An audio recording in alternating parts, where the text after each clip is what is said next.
नमस्कार प्यारे बच्चों, कैसे हो आप सभी। मैं आशा करता हूँ कि आप सब अच्छे होंगे। आज की इस वीडियो में हम पढ़ने वाले हैं नोटपैड प्रोग्राम के बारे में। ये हमारा इस टॉपिक का पार्ट 2 है। इससे पहले मैंने आपको पार्ट 1 करा दिया था, जिसके अंदर मैंने आपको बताया था कि नोटपैड प्रोग्राम क्या होता है और उसको हम अपने कंप्यूटर में कैसे स्टार्ट कर सकते हैं। आज के इस पार्ट 2 में हम पढ़ेंगे नोटपैड प्रोग्राम की विंडो के अवयव और नोटपैड प्रोग्राम का मेन्यू बार। ये दो टॉपिक आज की इस वीडियो में हम पढ़ने वाले हैं। ठीक है, तो आज की यह वीडियो स्टार्ट करते हैं हम।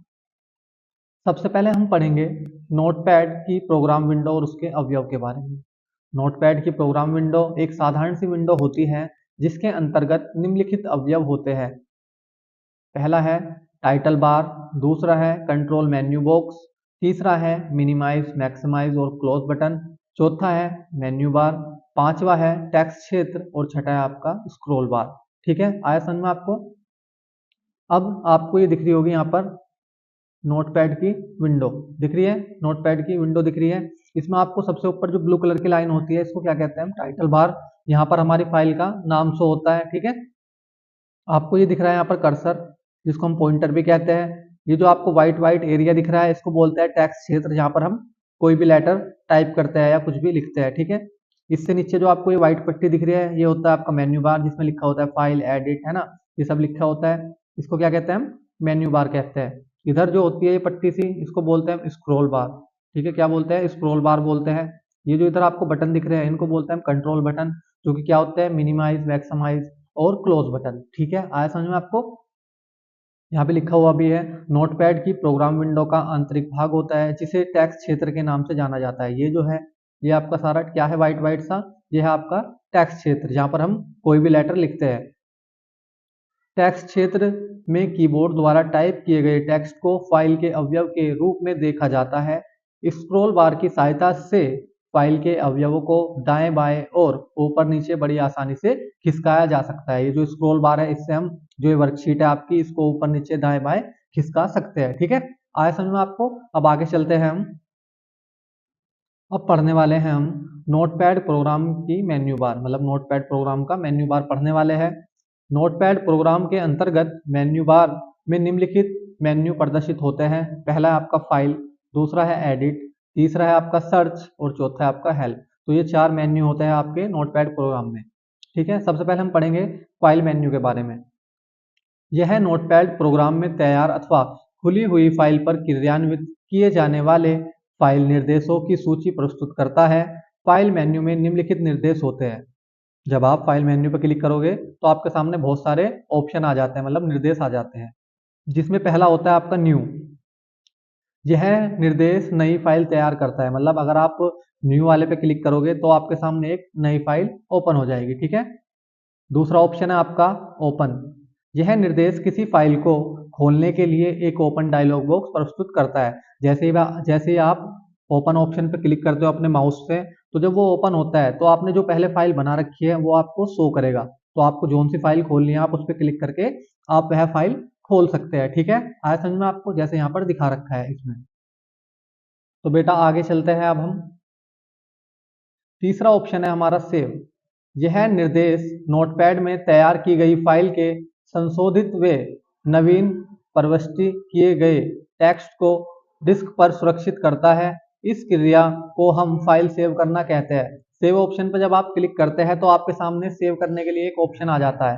ठीक है, तो आप उसमें फाइल का नाम डालकर आप उसको सेव कर सकते हो। जो भी आपने नोटपैड में टाइप किया है, लेटर या कुछ भी टाइप किया है, आप उसको सेव करना चाहते हैं, तो आप सेव ऑप्शन पे क्लिक करके आप उसको सेव कर सकते हैं। ठीक है, अब हमारे पास है चौथा ऑप्शन सेव एज।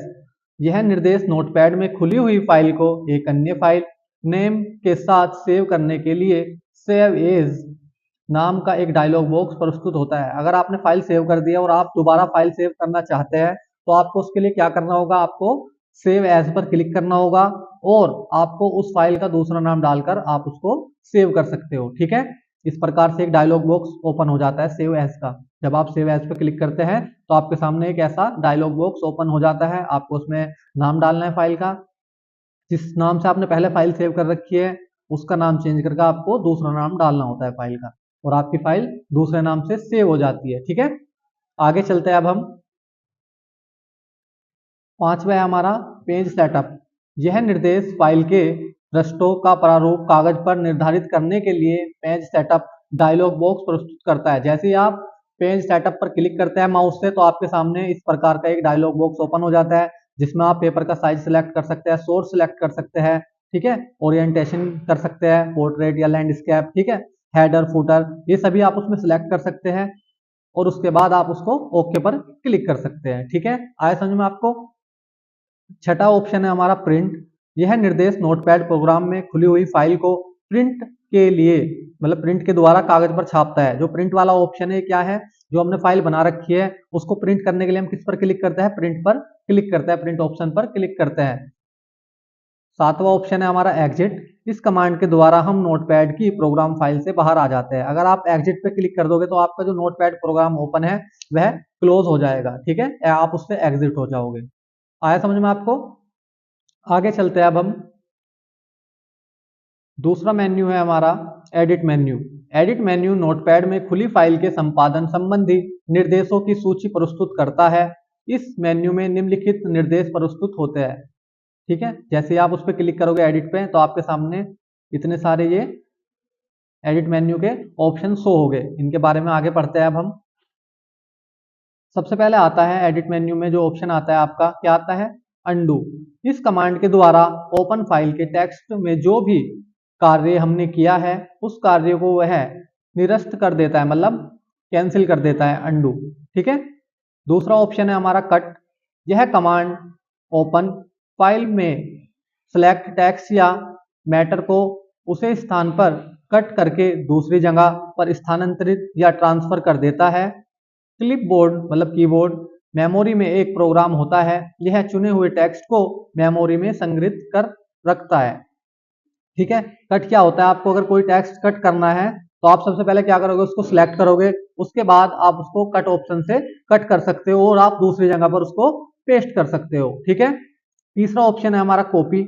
यह निर्देश खुली हुई फाइल के चुने हुए टेक्स्ट को अन्य प्रतिलिपि तैयार करने के लिए क्लिपबोर्ड प्रोग्राम में स्थित कर देता है। मतलब कॉपी क्या होता है, आपको कोई टेक्स्ट कॉपी करना है तो आप उसको सिलेक्ट करोगे और फिर आप कॉपी ऑप्शन से उसको कॉपी कर सकते हो और आप दूसरी जगह पर इसको फिर पेस्ट कर सकते हो। कट करने की शॉर्टकट की क्या होती है आपकी, कंट्रोल प्लस एक्स। कॉपी करने की शॉर्टकट की क्या होती है आपकी, कंट्रोल प्लस सी।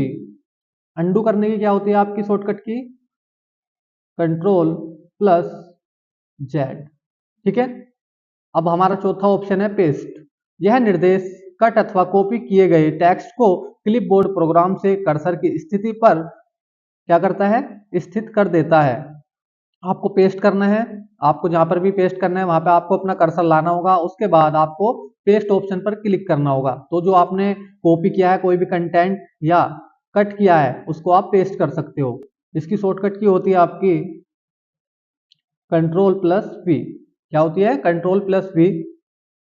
पांचवा ऑप्शन है हमारा डिलीट। यह निर्देश खुली फाइल के चुने हुए टेक्स्ट को मिटाता है। डिलीट वाला क्या होता है, जो आपने फाइल खोल रखी है और आपका कर्सर यहाँ पर है, आगे कुछ भी लिखा हुआ है तो आप उसको डिलीट कर सकते हो, ठीक है, डिलीट बटन से, या उसको सिलेक्ट करके आप डिलीट कर सकते हो सारे को। आया समझो आपको। छठा ऑप्शन है हमारा सिलेक्ट ऑल। इस कमांड के द्वारा हमारे नोटपैड पर जो टेक्स्ट लिखा हुआ होता है वह सब एक साथ सिलेक्ट हो जाता है या इस प्रकार के है कि वह हाईलाइट हो जाता है। इसके पश्चात हम सिलेक्ट टेक्स्ट को कॉपी कट या डिलीट कर सकते हैं। इसका सिलेक्ट ऑल का मतलब क्या होता है, आप जितना भी आपका कंटेंट है लिखा हुआ उस पर वर्कशीट पर आप उसको सिलेक्ट कर सकते हैं और आप उसको डिलीट भी कर सकते हैं, कॉपी भी कर सकते हैं और कट भी कर सकते हैं, ठीक है। इसकी शॉर्टकट क्या होती है आपकी, कंट्रोल प्लस ए। इससे आप क्या कर सकते हो, ऑल सिलेक्ट कर सकते हो। आया समझ में आपको। आगे चलते हैं अब हम। सातवां ऑप्शन है हमारा टाइम या डेट। इस कमांड को जैसे ही हम माउस से एडिट के सब मेन्यू टाइम डेट पर क्लिक करते हैं वैसे ही हमारे सामने है ना, हमारी स्क्रीन पर टाइम डेट अग्रलिखित फॉर्मेट में प्रदर्शित हो जाती है, जिसकी शॉर्ट कमांड F5 है। अगर आप F5 दबाते हैं तो आपके सामने डेट और टाइम आ जाएगा लिखा हुआ आपकी वर्कशीट पर, या आप टाइम या डेट ऑप्शन पर भी क्लिक करके डेट और टाइम ला सकते हो अपनी स्क्रीन पर, ठीक है। आया समझ में आपको। आगे चलते हैं अब हम। हमारे पास है 8वां ऑप्शन, ये यहाँ पर 7 लिखा हुआ है गलती से, यहाँ पर 8 होना चाहिए। 8वां ऑप्शन है हमारे पास वर्ड रैप। यह कमांड फाइल के पेज सेटअप में पृष्ठ की चौड़ाई के अनुसार प्रोग्राम की पंक्तियों को सुव्यवस्थित करता है। वर्ड रैप कमांड के ऑन रहने की स्थिति में जब हम मैटर को टाइप करते हैं, तब टेक्स्ट या मैटर की लाइन संपूर्ण होने पर नया टेक्स्ट अगली लाइन से स्वतः ही टाइप हो जाता है, मतलब खुद ब खुद ही टाइप होने लगता है। जैसे आप वर्ड रैप ओपन करोगे तो आपके सामने जो लाइन आएगी, आप लिख रहे हो, एक लाइन कंप्लीट हुई तो दूसरी लाइन पे तुरंत आ जाएगा ऑटोमेटिक आपका कर्सर।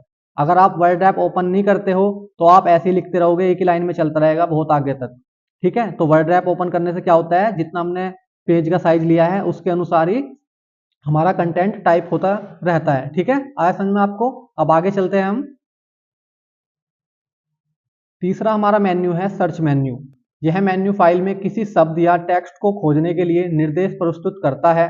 सर्च मेन्यू में दो ही निर्देश होते हैं, फाइंड, फाइंड नेक्स्ट।